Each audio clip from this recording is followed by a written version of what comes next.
शुरुआत होती है एक ऐसे पल से जहां दिल की धड़कनें अचानक तेज हो जाती हैं, जैसे किसी की किस्मत एक ही सांस में बदलने वाली हो। एक अंधेरी रात में जब वसु की आंखों में डर और उम्मीद दोनों एक साथ चमक रहे थे, तभी कहानी मोड़ लेती है और देव की जिंदगी एक ऐसे तूफान में फंस जाती है जिससे निकलना असंभव लगता है।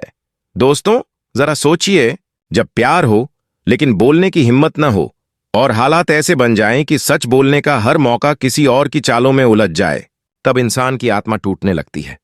आपकी क्या राय है दोस्तों? कहानी वहीं से आगे बढ़ती है जहां करणवीर की पकड़ में वसु के पापा हनुमंत बेबस पड़े थे और देव पर झूठा इल्जाम लगाया गया था कि वही वसु को किडनैप कर गया। सच तो यह था कि सारे खेल की डोर विधि और करणवीर के हाथ में थी, जो देव को किसी भी कीमत पर बर्बाद करना चाहते थे। उनकी चालें इतनी गंदी थीं कि उन्होंने हनुमंत को किडनैप करके मारा पीटा और वसु को ब्लैकमेल किया कि वह देव के खिलाफ शिकायत दर्ज कराए, वरना उसके पिता की जान चली जाएगी। दोस्तों, सोचकर देखिए, एक बेटी क्या करे जब उसके पिता की सांसें किसी खलनायक की मुट्ठी में कैद हों? क्या वह सच्चाई पर टिक पाएगी? अपनी राय जरूर बताइए। वसु ने मजबूरी में देव पर इल्जाम लगाया और पुलिस देव को गिरफ्तार कर ले गई।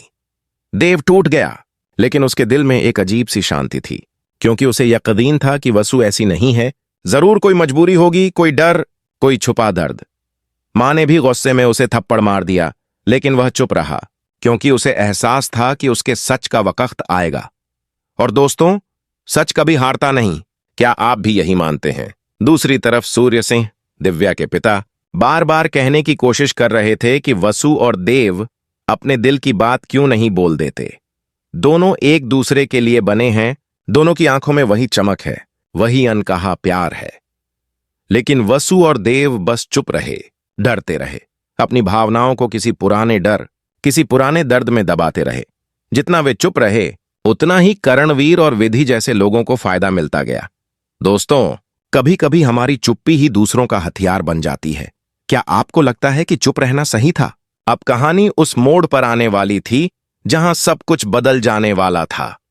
देव को जेल से रिहा कर दिया गया, लेकिन उसका चेहरा गुस्से से नहीं बल्कि दृढ़ संकल्प से भरा था। उसे पता था कि यह सब सिर्फ एक शुरुआत है। वह सीधे उन रास्तों पर चला जहां उसे शक था कि हनुमंत को बंदी बनाया गया है।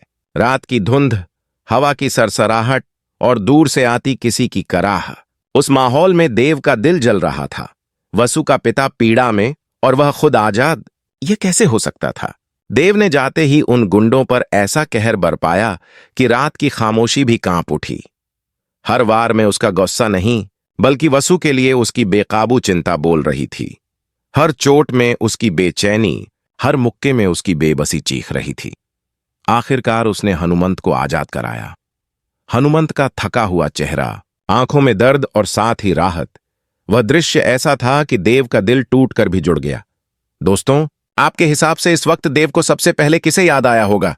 उधर वसु भागती हुई आई, आंसू बरसाती हुई, और जैसे ही उसने अपने पापा को जिंदा देखा, उसने देव को देखा। उस पल में डर, प्यार, दर्द, कृतज्ञता सब मिलकर दिल का बांध तोड़ देते हैं। वसुदेव की ओर भागी और बिना सोचे समझे उसे गले लगा लिया। देव भी वहीं रुक गया, जैसे उसे समझ आ गया हो कि अब और भागने का समय नहीं, अब और छुपाने का समय नहीं। उस आलिंगन में सिर्फ प्यार नहीं था, वहां एक वादा था, एक स्वीकार था, एक सच्चाई थी जिसे वे कितने ही महीनों से दबाते चले आ रहे थे। दोस्तों, आप बताइए, क्या यह वही पल था जिसका इंतजार था? क्या प्यार को आखिरकार उसकी आवाज मिल ही गई?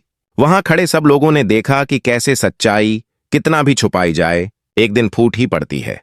चंद्रिका की आंखों में राहत थी, हनुमंत की आंखों में गर्व और वसु के आंसुओं में हर सच्चाई की गवाही। देव ने वहीं सबके सामने कहा कि अब वह किसी भी कीमत पर वसु को खोना नहीं चाहता। करणवीर कितनी भी चालें चल ले, विधि जितनी भी साजिशें बुन ले, लेकिन उनका प्यार अब किसी की दया या डर का मोहताज नहीं रहेगा।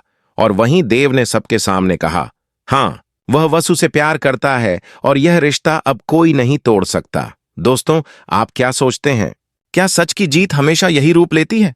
क्या ऐसे पल इंसान की जिंदगी बदल देते हैं? कहानी अपने चरम पर थी। हर कोई देख रहा था कि कैसे दो लोग जो महीनों से डर में जी रहे थे, पहली बार अपनी आवाज पा रहे थे। करणवीर की चालें, विधि का झूठ सब कुछ राख की तरह उड़ने लगा, क्योंकि जब दो दिल एक हो जाए तो दुनिया की कोई ताकत उन्हें अलग नहीं कर पाती। और अंत में जब वसु ने देव का हाथ थामा और कहा, अब चाहे जो हो, हम सच नहीं छुपाएंगे, उस एक वाक्य में पूरी कहानी का सार समा गया। डर खत्म हो गया, साजिशें टूट गईं और एक नया सवेरा शुरू हुआ। देव ने वसु के पापा को सम्मान के साथ घर पहुंचाया और वसु के साथ खड़ा रहा, जैसे किसी ने उसे नई जिंदगी दे दी हो। यह अंत नहीं था, यह एक नई शुरुआत थी, साहस की, सच की और उस प्यार की जो हर परीक्षा में और मजबूत होकर निकला। दोस्तों, बताइए, क्या आपको लगता है कि सच में प्यार के लिए लड़ना चाहिए? अपनी राय कमेंट्स में लिखिए, क्योंकि आपकी सोच इस कहानी का सबसे अहम हिस्सा है।